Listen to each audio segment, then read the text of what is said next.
What you manifest in your mind, you can bring to reality. UFC 247 just happened this past Saturday in Houston, Texas. Jon Jones versus Dominick Reyes for the light heavyweight championship of the world. Which, I'm a big, long-time Jon Jones fan. He's made it very difficult to be a fan of his over such a rocky road. And then also his performances have been not as impressive.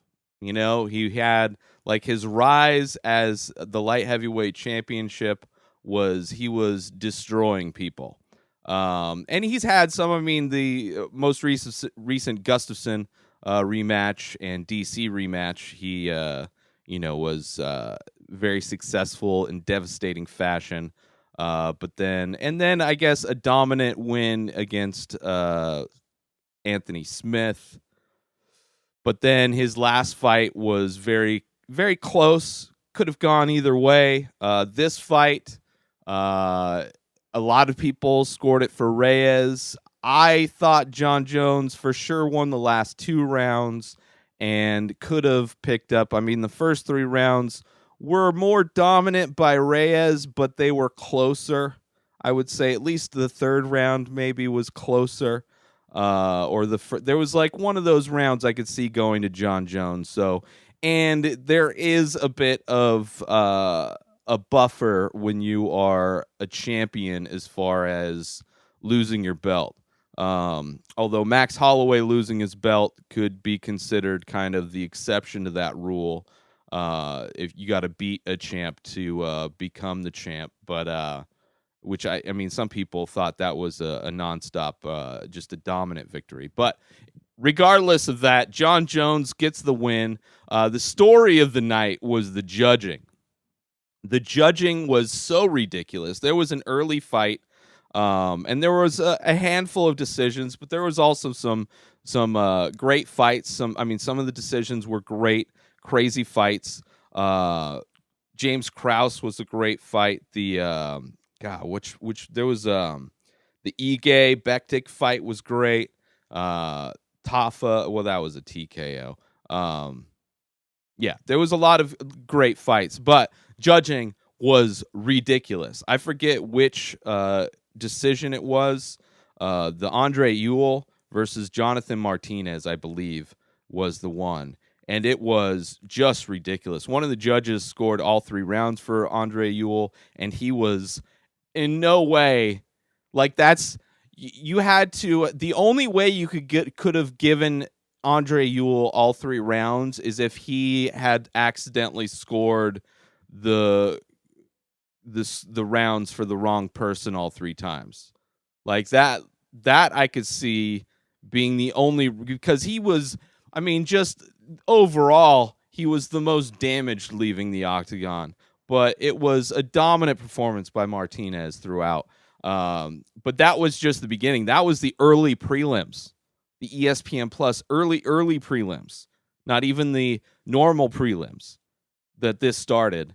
And there was a point, I forget which fight it was, but Rogan was looking at one of the judges, and for a good part of a round, I saw a post today that said 30 seconds. It felt a lot longer than that because they kept looking over and seeing that this judge was not even watching the fight.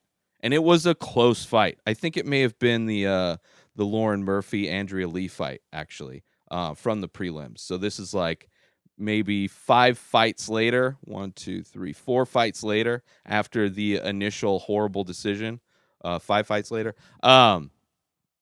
And this judge was and it was consistently in every fight that went to a decision. It was there were some decisions that were right, and then some were crazy. I love Derrick Lewis, don't get me wrong. And that was a close fight. He poured it on at the end of the 3rd, and he could have won the 1st round. But the Jon Jones decision, questionable. There was, even the Lauren Murphy-Andrea Lee fight, questionable, I thought.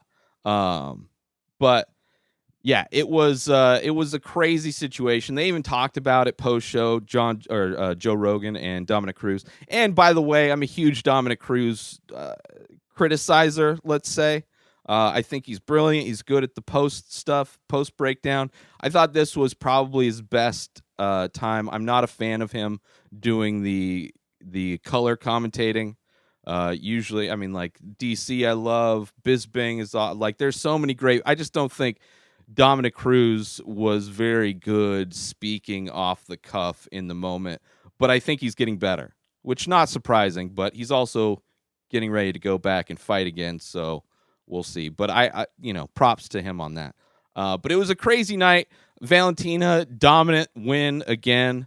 Tafa looked great.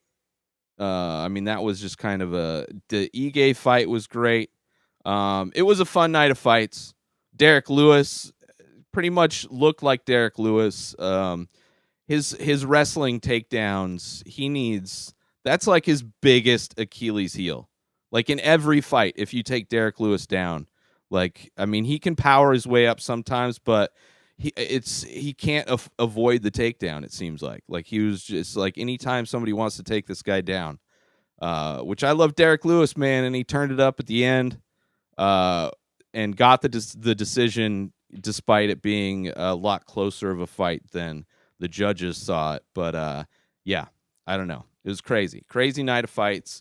Kind of just a weird feeling overall. Like, I didn't have much anticipation for it, but it still ended up being a fun night of fights. So moving on to next week is UFC Fight Night, Anderson versus Błachowicz 2 from Rio Rancho, this February 15th. Corey Anderson versus Jan Błachowicz doing a rematch, kind of for a number one contender, potentially. I'd love to see Corey Anderson. I mean, he's been looking great. He's looking like he's making leaps and bounds of improvement. I'd love to see him, if he wins this fight, Jon Jones. I think his wrestling would probably balance out a lot more and probably be even more.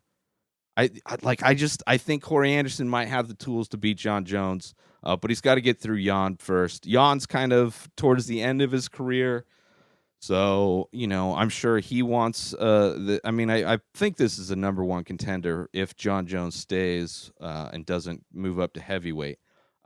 Diego Sanchez fighting Michael Pereira. Diego coming off a loss. He had a few wins, but his last loss was horrible. He looked untrained. And he's with the same guy who's not a martial arts coach. He's just like a life guru guy.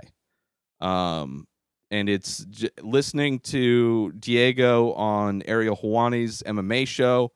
It's just like I love Diego, and it's on brand for Diego to be saying and talking and being the person he is today and kind of going this path. But it's not. I can't see it being successful.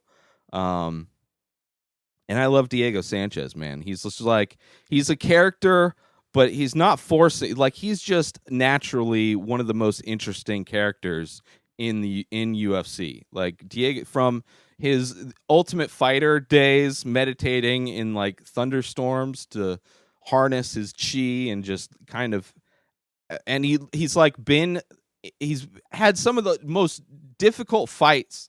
Seems clear-headed, aside from him still being as crazy as he is, but he also like looks super young. Like he's I mean, probably he's had some facial stuff done, just repairing some scar tissue, but like he is very youthful, surprisingly, for his profession.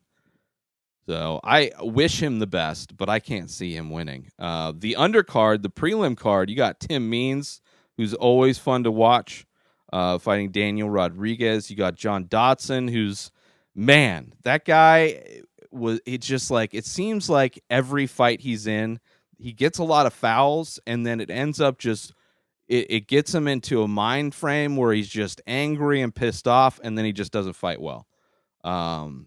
So I hope he has a good performance. I love John Dodson, but he hasn't looked like his mind has been right.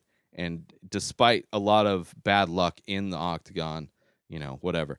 Jim Miller versus Scott Holtzman should be good. I love Jim Miller for sure. Nico Montano, like the momentary champion. She's fighting Macy Chiasson, which that should be fun. It's been a while since we've seen Nico Montano. So anyway, that's it should be some fun fights. It's an ESPN Plus card, which is nice. Easy to watch if you have ESPN Plus, that is. But it's UFC Fight Night, Anderson versus Błachowicz 2. I got Anderson, but you never know what's going to happen. And Pereira for sure. Anyway, Ray Borg, hopefully he makes weight. But that's it for this episode of The Ray Taylor Show. New episodes come out every single day. Subscribe on IGTV, YouTube, and everywhere else podcasts are found. Go buy my artwork over at inspireddisorder.com and save 25% when you use coupon code RTS. Follow me on social media at Ray Taylor. Have a wonderful day, everybody. Peace out!